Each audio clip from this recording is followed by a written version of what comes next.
Thank you everyone for being here today. My name's Vanessa and I'm the Head of Communications and Engagement at ISO, and we're very pleased to welcome you all today for the launch of the Net Zero Guidelines. And I invite you all to visit iso.org/netzero, where they are now available. And I will introduce who we have on our panel here today. We have Ulrika Franke, our ISO President. We have Scott Steedman, who is the Director General of Standards at BSI. And we have Fiona Macklin, who is your very complicated title, the Race to Zero campaign manager for the UN High-Level Champions for Climate Change. I hope I got that right. And Kaya Axelson, who is the Oxford Net Zero Engagement Fellow and also the ISO Net Zero Guidelines technical author. So welcome and thank you so much for being here today. Ulrika, I will hand to you to talk a little bit and introduce these guidelines and exactly why we are so happy to be here today and why they are so meaningful. Yes, thank you everybody for dropping in this morning here in the green zone of COP27. This evening we will launch the new global guidelines for clarity on net zero action. And we are answering to the United Nations call for clarity on just net zero. Using the ISO organization's platform for international workshop agreements, a lot of people have done great jobs during this summer, starting in July and ending up here at COP27 with this fantastic document. 1,200 people from 100 countries have been involved in doing this possible. Although this is not a standard, but guidelines and definitions, I think it will make a big change in working towards zero, because this is what people are lacking, especially the definitions on what it's all about. So I think that this will help companies, and I can say for myself, keen working with ISO 14000, this will add something definitely to that process, and especially on the definition side. You heard that there was a lot of people that have been involved in this work, and I want to thank you, especially the BSI, for taking on the initiative and keeping this all together so that we are finally here today at COP27, so that we can give the world something to work with towards a very challenging goal, but a necessary goal. So thank you. Thank you. Thank you, Ulrika. I'll hand to you, Scott, and talk a little bit about BSI and the initiative, and also a little bit about our colleagues here today from the Our 2050 World campaign as well, who have been crucial to bringing us all together. Yes, thank you, and good morning, everybody. I'm Scott Steedman, just delighted to be here sharing our ideas about the Net Zero Guidelines. This was an initiative which started last year and in fact was launched at COP26, where BSI is one of the member countries of ISO, one of the 166 members that we have, wanted to move forward to get some harmonization around the terminology and principles of net zero. We recognize the confusion and fragmentation that's out there.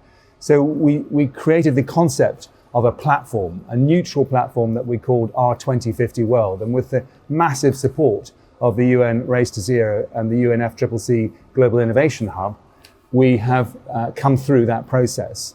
We wanted, as a proud member of ISO, to use the ISO system, the international system, where all these member countries, the member bodies of ISO, founded in 1946 by the UN, could come together and work with their governments and industry and society to deliver something at speed and pace that would help to bring the whole ISO suite of business information standards together and would start to integrate ISO into the global community, supporting as a partner platform, neutral and technology agnostic, supporting this really vital global challenge.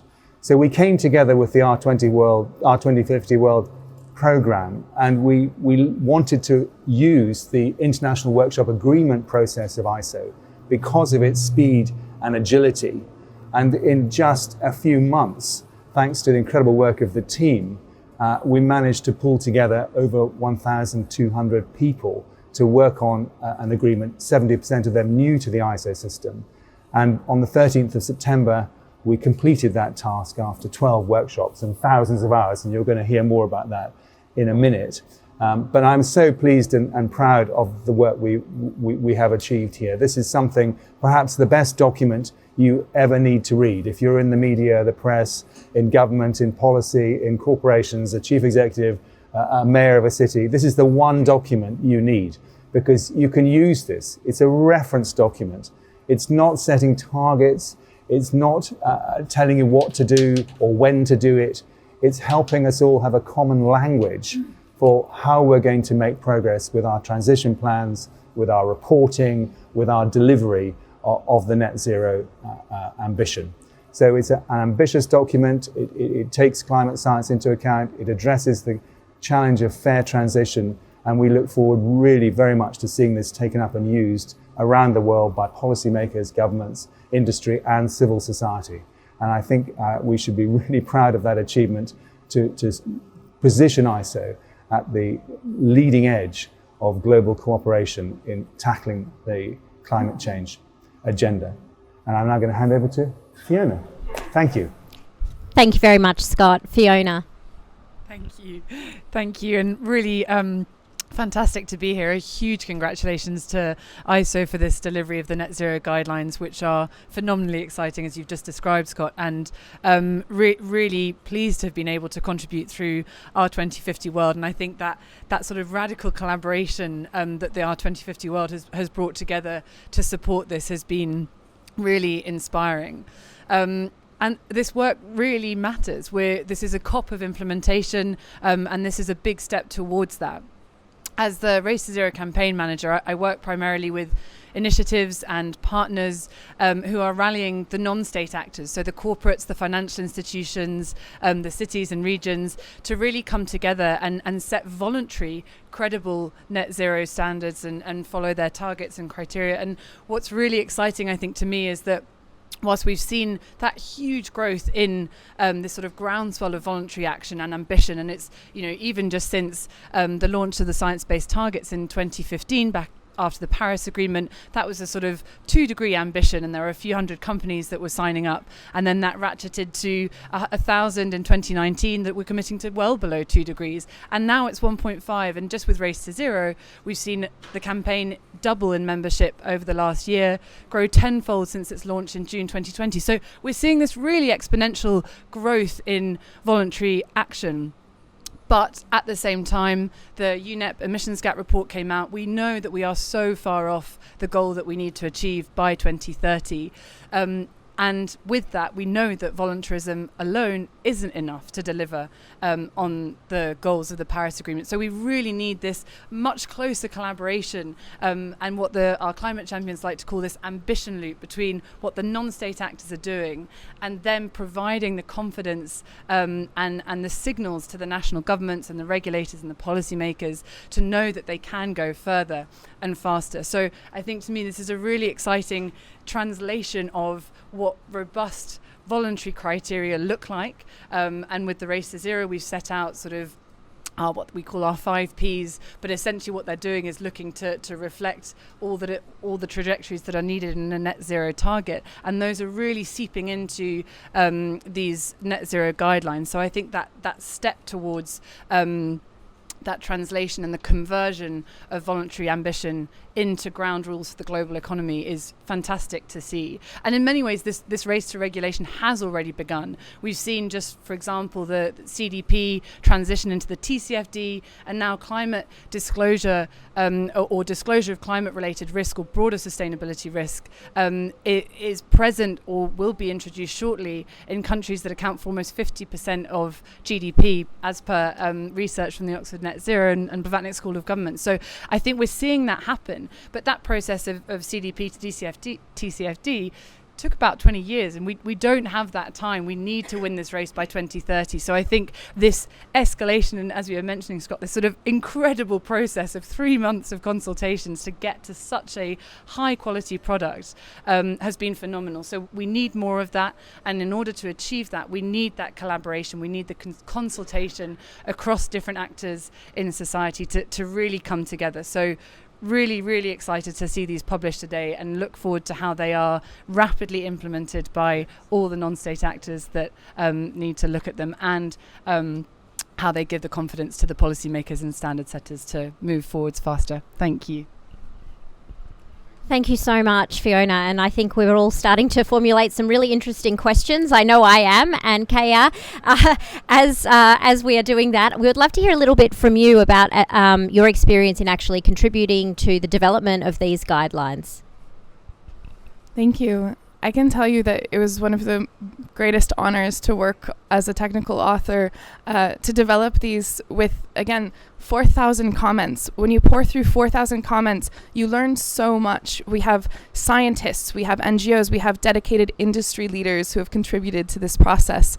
And they've debated every single line of this document, which is just the most participatory democratic process I've ever been a part of. I'm a political scientist, and in political science you have this saying that democracy is an ideal. But when you see people doing direct input into something that could drive policy across 167 member organizations, and beyond that, we're already seeing people are asking for this from companies, from SMEs, from all over the world who feel that this is an international process. It's a process that values input, and this is just the beginning. So as Fiona has said, this is an implementation COP.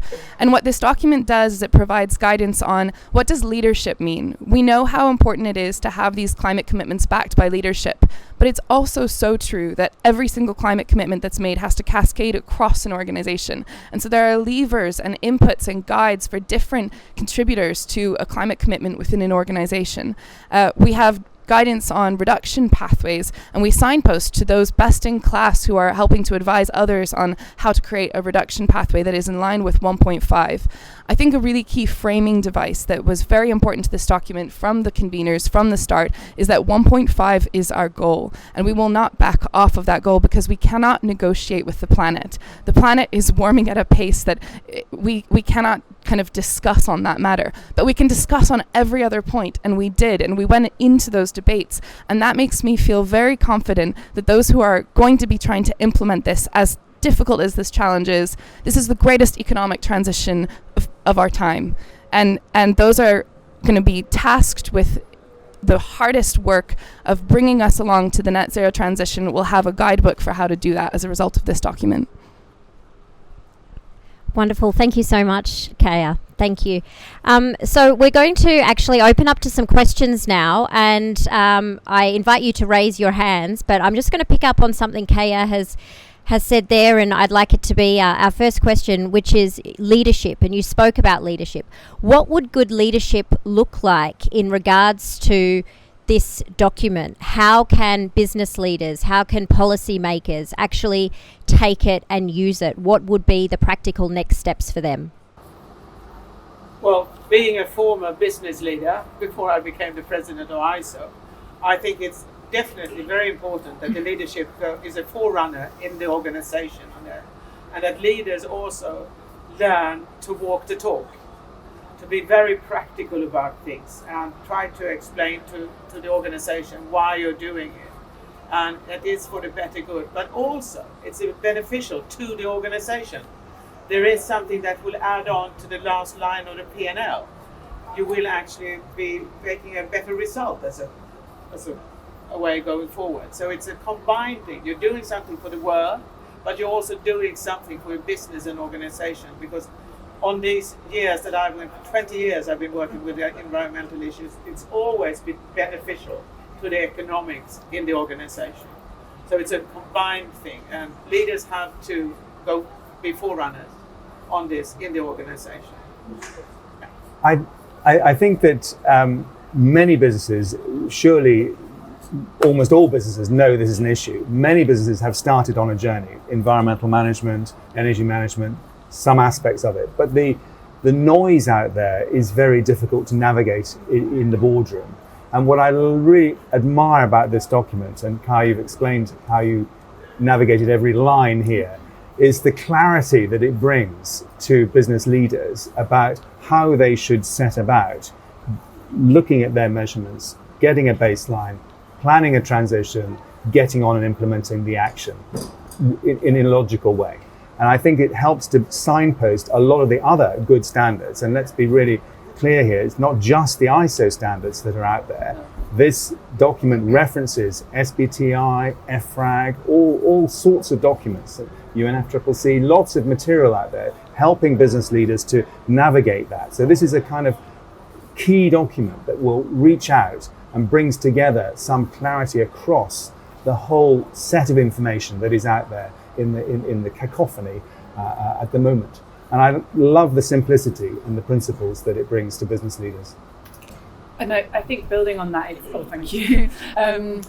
It's quite often that you see with these consultative processes that you can sort of reach a lower common denominator because it takes so long. And I think what's really impressive with this one is that actually we're really wiring at the highest, and so that's sort of leveling up in a way the laggards to meet these standards, and is providing the space for the leaders. I really think it's worth highlighting how these guidelines stress the need for different capacities to be providing and contributing as much as they possibly can. And so it's really giving the space as well for leadership organizations to contribute to a global net zero, not just their own net zero target, to what you were saying as well, Ulrika. So I think that's really fantastic to see, and that leadership is what we need. It's a leadership for the world, not a kind of competition between leaders anymore. Yeah, I'll just add to that we've talked a lot about how companies can use the document. It's also a document for rule makers. So one thing I'd really like to see in particular is rule makers making procurement standards that help to drive more net zero ambition. As Fiona said, we do have a huge increase of net zero ambition among businesses. So last year we announced that 1 in 5 businesses has a net zero target in the Forbes 2000 list. This year it's 1 in 3. So that progress is great, but the inverse of that is that 2/3 of companies don't. So we need intervention from governments. And I think what this document offers is a playbook to say, governments, here's what good net zero commitment and planning looks like. Ask companies, ask those who you're buying from to implement those guidelines. Could I add to Kaya's comment there? Because one of the really important things about the ISO community is it's neutral. So this document serves every jurisdiction in the world. It's culturally neutral and regulatory framework agnostic. So it's suitable for governments wherever you are in the world, whatever your regulatory policy is. You can pick up and use this document. It's a plug and play type of system. Fantastic, thank you. And we have a question over here from gentleman on my left. Luca De Giovanetti, World Business Council for Sustainable Development. I was part also the Science-Based Target Net Zero Standard, so I congratulate with this. I'm looking forward to read it. I haven't read it yet, I have a question to whoever want or can respond. Is more how you address the elephant in the room when it comes to net zero, about the differentiation between net zero and carbon neutrality, because at the moment claims and part are used kind of in the same way, in which it should not be, because it should be two different parts. And in that is also maybe what kind of recommendation or guidelines have you provided about how much should we mitigate before removals? So thank you. I'm so grateful for that question. I think that this is one of the most important distinctions that the standards community is making this year. So carbon neutrality has emerged as a very clear point on the path to net zero. Carbon neutrality is something that I think, according to another ISO deliverable, means that you have to be on the path to net zero to even claim it at all. So you can't be just sort of fiddling your thumbs, but you can be using a lot of carbon credits to meet that carbon neutrality claim. And that's why lots of products like to say, oh, we've got this carbon neutral water because we sort of paid for whatever cost of emissions it took to get it to your plate. But net zero is a much higher standard, and it's a longer term target. And I want to say net zero is also not a point in time. Net zero is something that needs to be sustained over time. You can't backslide, because then warming would continue. So net zero refers to only those residual emissions, and residual emissions is different in this document to remaining emissions. So it's not just whatever you happen to have left. It's those very hard to abate emissions, those ones that are so technologically challenging, so difficult to abate, that we are saving those to be counterbalanced by removals, and ideally removals with a very low risk of reversibility, because again, net zero is a scientific term. It refers to the balance of sinks and sources. But we also know, according to the science, that mitigation is the priority, and that we don't have the removals capacity available for everyone to just be going net zero with a huge amount of removals. And we saw that echoed by the UN Secretary General. I think before this work was done, Kaya, thank you for all that, your leadership on this. I was confused about this too, but I'm not anymore. This document is really clear at setting out that stepwise process that you describe. It's really clear about explaining, and basically to business leaders, the message is you can't buy your way out. Okay? You can buy your way to neutrality, but after that you have to move on to the real ambition, and then beyond that. And that is really clearly set out in this guidelines. Thank you. Congratulations for the great work. My feeling here in COP27 is that there is global consensus, and hopefully so, that inclusivity and net zero go hand in hand. So in which respect this document can help? That inclusivity and net zero go hand in hand. And the document does do a lot. You talked a lot in the workshops about fair transition, justice and inclusivity.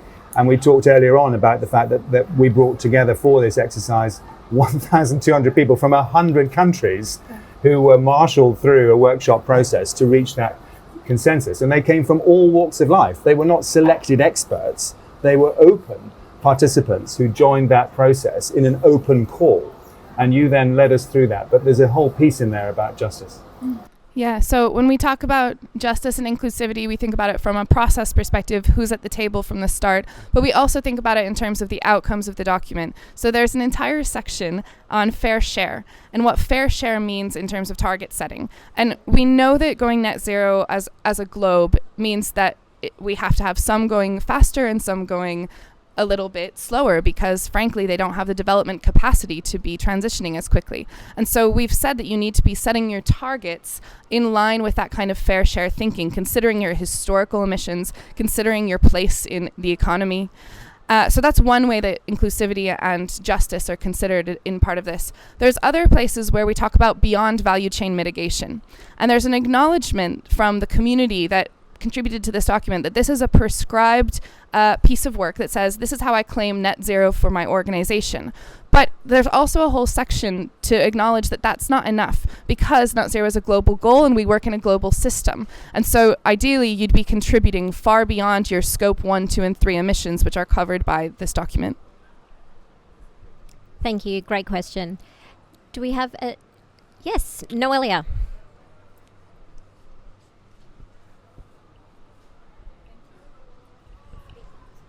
Okay, I'll try. So my question is, early this week we saw the report of the United Nations high-level expert group coming, and they presented their recommendations to non-state actors on how to claim their net zero emissions. How would that document help with that? Is it aligned, and how? So the question was, how is this document aligned to the high-level expert group recommendations from their report that came out this week?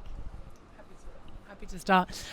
Yes, and I think, and for those who may not have read it yet, I think it's really worth reading. It's 10 very clear recommendations presented by a panel of experts, really diverse panel of experts, to the UN Secretary General, who really endorsed them. And I think, first of all, this emphasis and attention from the Secretary General to this topic is critical. And I think in many ways, Scott, you were mentioning the need for harmonization. That is exactly what the report does, and it's it's fantastically and concisely summarised a whole set of recommendations or standards or targets that are already out there. And I think that report in parallel to these guidelines is a really clear signal that there is harmonisation. There is a consensus around what needs to be done. Now we need to go out and do it. So I think it's a really helpful, this week generally has been really helpful to clarify what we know is needed. And now we need to get on and do it. And the work was done with high-level experts who were well aware of it and gave strong support. I'll just add that I've been an alternate on the high-level expert group for the entire time, so I've had a very unique privilege to see both documents emerge, and while both have had their own consultative participatory processes, I've noticed parallel concerns rise up and parallel ambition. I think it's really reflected. Thank you. Yes, question over here. So yeah, thank you so much. I mean, the guidelines are quite impressive, but I think the question that a lot of southern countries would be asking, and with us sitting here in Egypt, how do you translate those guidelines into action? Considering the situation not just in Egypt but other parts of the region and other conflict-affected contexts and so on. What have you done, and have you thought about the translatability and the capacity to take those guidelines into reality? Yeah. Thanks, great question. Ulrika. Well, I've read the guidelines now twice, and I think the advantage of the guidelines is that you set your own targets. So you start where you are today, and that means that everybody can use it. You don't have to be advanced in environmental issues. You start where you are today, and I think that is one of the strengths, and you can't neglect that you can't say we're not advanced as a company, but so we can't do it. You start where you are today, and that means that everybody can use it. It's an instrument for absolutely every company to use. We are hearing from all over the world, from organizations and governments of all types of country, that they want clarity around the steps to take. And this guideline provides that very high level series of steps to take. So it's not difficult to realize that you've got to start with your baseline.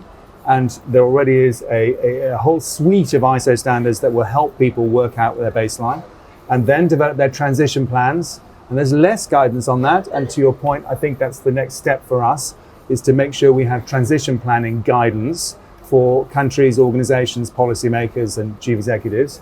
That's a critical piece. And then after that, implementation, let's get on with it. And lots of measures by which you can monitor and track your progress. We can do that. So if you think of this as a kind of flight path, a glide path in an electric plane towards a landing zone, then we can help organizations in countries of all shapes and sizes around the world to measure their progress and make sure they're on track to a landing zone of their choice. And I might just add, that ISO as an organization is working with capacity building in the developing world, so to make it easier for them to transform into standards, and of course the guidelines will be very helpful in that work. And I think also we've not yet mentioned finance, but of course that's critical to the implementation. I think what's exciting about these guidelines is that they're setting out a very clear signal to investors as well as to what good looks like, and that investment flow will start to recognise and shift fiduciary duty, which is already happening, and recognising that actually a company following these guidelines will need finance to do it, but they will ultimately become the leaders of tomorrow, in fact even of today, and so they will really benefit and transform through that investment the economy as well. So I think that finance piece is critical, and the way that these guidelines can serve to send that signal to investors is really important. Yeah, I would just add that if this document were to be a reference text for rule makers, for governments in different contexts, governments, of course, and I'm going to quote my friend, Dr. Ken Mbeva, who is also a technical author on this. He uses the term a toolbox of policy instruments. And he comes from Africa, and he's very clear to us as we were writing this that this needs to be adaptable, so that someone who has a very different policy instrument, maybe they have to use incentives rather than regulation, can still use this document. And in some cases, actually, we have to roll back some red tape to make sure that people can actually achieve the principles of the net zero guidelines. And could I add to that, the rather important point about the ISO system is that when we develop and publish standards, it's not just a one-off. We don't just throw them over the wall and publish them. actually we maintain them in perpetuity as long as they are needed. And we do that through a very structured system where we want all voices heard. So after the publication of this document today, we will move in the ISO system to transfer the ownership into the formal technical committee of ISO who work in this space. And they will then take responsibility for managing that in the future. And included in that committee are the voices of all countries who can participate through the mirror committees in each member, through the international committee, directly to influence any evolution of these guidelines as it moves along a journey towards maybe becoming a formal standard in due course. Great, thank you. Emily. Thank you. My question is for Kaya, which is, you talked about sort of fair share, which is obviously a really crucial topic to make sure that the transition to net zero is just. But were there other topics that required a lot of clarity and a lot of debate in the development process to produce guidance in these net zero guidelines? Any sections in particular? I would say one topic that's really clear as a potential loophole on net zero commitment is scope. So that's scope of greenhouse gas coverage. We made sure that all greenhouse gases were covered by this commitment. And that's important because we know that carbon is a huge part of the problem, but methane, for example, is also very potent and it has a very strong kind of climate forcing element. We also wanted to make sure that scope 3 was included in the document. That was a conversation that we had over, I think, 3 separate workshops. So a lot of participation on scope 3. And we put in language for, say, SMEs or organizations that might not yet be able to calculate their scope 3 commitments. To say that, do what you can, but you cannot ignore scope 3 because that's 85% of the economy. And our mapping, we did some mapping of the standards landscape before this. It shows that the standard setters across the board are converging on the fact that we need to include scope 3 in these commitments. Thank you. Any further questions? Yes, Olivier. Thank you. Thank you very much for this very instructive and interesting presentation. I understand that it is a key stepping stone towards the integration into a full-fledged standard, and that's fine. It will also increase the visibility and the recognition of such a material, and that's welcome. But I know, and I've noticed at the same time, that there are some initiatives from people on the non-financial reporting. How could it be combined in order to avoid overlapping or inconsistency? Well, I think that is the point with this guidelines, because that will be a great help for companies to get their sustainability report better than today. So I think and we will have help from the FRAGs and ISSBs in doing just that, because they will have demands on companies in their annual reporting on sustainability. And a lot of companies are not aware of that. The large corporations have been there for some time, but the SMEs have not been there. And now they're moving into that area where they have to have a credibility on the sustainability reporting. So these guidelines would definitely be helping in that sense to get them into a better way of working with sustainability reporting. And as we know, we all do as the auditors say. So this will be a very strong tool for getting the guidelines into, being active in all the companies and even the SMEs. I think this standard, I think this set of guidelines goes to the heart of what ISO's mission is, to provide a common language for everyone to pick up and use. So if you think of the tasks that a corporation, an organization, a city has to undertake, they have to deliver their services, they have to deliver their products and goods, they have to manage their energy, they have to manage their environmental activity, they have to report, they have to be audited or verified. There are a lot of activities, and to date we've had confusion over the language that they're using in each of these different requirements. And as different reporting systems emerge, the UK's new TPT, Transition Plan Task Force, the ISSB we've mentioned, FRAG, Japanese government, there's SEC, lots of different reporting systems. What we want to do is to work with them and provide to them a common set of terminology and a common set of principles that they can all use. We have to respect that governments and countries around the world have their own cultures, they have their own systems, and their companies will be required to use different, possibly, reporting systems. So if they can have a common terminology through an ISO set of guidelines that becomes an ISO standard, that is a really massive contribution to the world. I think that's exactly right. And I really feel for companies right now. Reporting is a massive load, and especially I think about these small sustainability teams who need to be implementing action levers to be actually driving down emissions, and they're spending so much time reporting. I want to be very clear that these guidelines are not a new set of reporting questions. What they do is they signpost to the other reporting frameworks, and they also help you, as you said, have a common terminology and a sense of your commitment also not just to financial regulators or to investors, but to the public. There's a very strong emphasis that you should be as transparent as possible because the public is demanding climate action. So that's one contribution, I think. Great. Thank you, everybody. I just wondered if you had one final comment that you'd like to make, a key takeaway for everybody following your experience in these guidelines, and what the leaders here this week and next week at COP27, you would like them to hear from you. Fiona? Now you first. Look,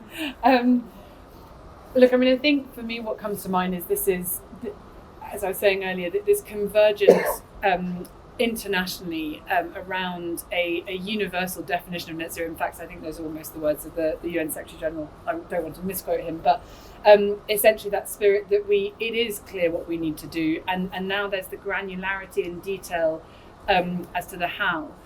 So really it is about now helping each other accelerate dramatically the implementation, and I think that crucially it is together. It's about supporting different capacities, different needs. It's about supporting SMEs, and it's really about making sure that this is a race that we all win. Otherwise, we're all going to lose it, and we've not got long left. So I really think now, in the spirit of this implementation COP, that's where we need to go with these fantastic guidelines to take us there.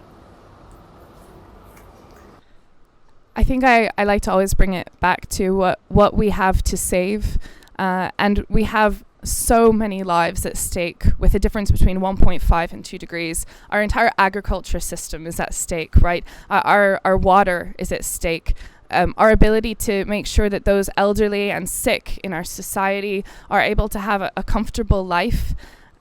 I just think that what we forget sometimes when we talk about standards and technicalities and scopes and gases, that what we're talking about is people. And if we don't get this right, if we don't take the steps that are mapped out in this document, I'm very, very concerned about what my children and their children will come to in the future. And I think that this is a milestone, actually, in the history of the net zero challenge. It's a milestone, and this document, this set of guidelines, is a gift to the world from ISO. ISO founded in 1946, here we are facing another global challenge. And this is the moment at which ISO has managed to bring together a set of diverse people and ideas and thoughts, and to help the world create a single set of definitions that it can build on, from the United Nations itself, with the massive support we've had from them, to governments and civic leaders and corporations everywhere, to SMEs, to understand what they need to do. So we can build on this. It proves that ISO is a strategic partner for the world and is able to work with organizations, countries and institutions everywhere in a common, neutral, apolitical way to help address this massively urgent challenge. I really hope it's a kind of coming of age, actually. It's a time for ISO to show what it can deliver through our member bodies, through their governments and through industry directly. Well, I've been working with environmental issues since 1995, I think was my first job. And I've never felt this common feeling that we have today, that we have to do something. So I think that the new guidelines, the timing for that is absolutely perfect, because there is an understanding now that we really have to do something. And I can see from my own experience in the corporate world that leaders are awakening. They know what they have to do. And there are more and more of them jumping on this train and exactly knowing what has to be done. And I also have felt during the past year that standards, people have recognized that standards can be a great tool to achieve what we want to achieve. Yeah, because of the way we make standards and the common understanding, the open processes and so on. So I think that the guidelines and the combination with ISO standards, IEC standards, all other standards can really help push.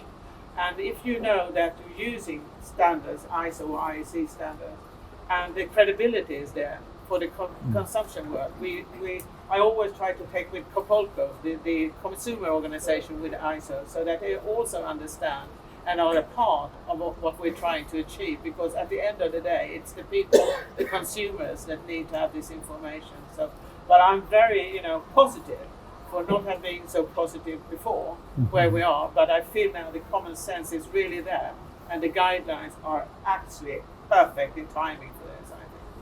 So use it. Use it. Well, thank you everyone. ISO.org/net0. Please go have a look, download, and tell everybody here at COP27. And also we invite you to join us this evening at the Tonino Lamborghini Hotel, which is just across the road, at 6 p.m. tonight to have a celebratory beverage. And again, congratulate everybody here today with us, and especially you on the panel. Thank you so much for all of your efforts and contributions.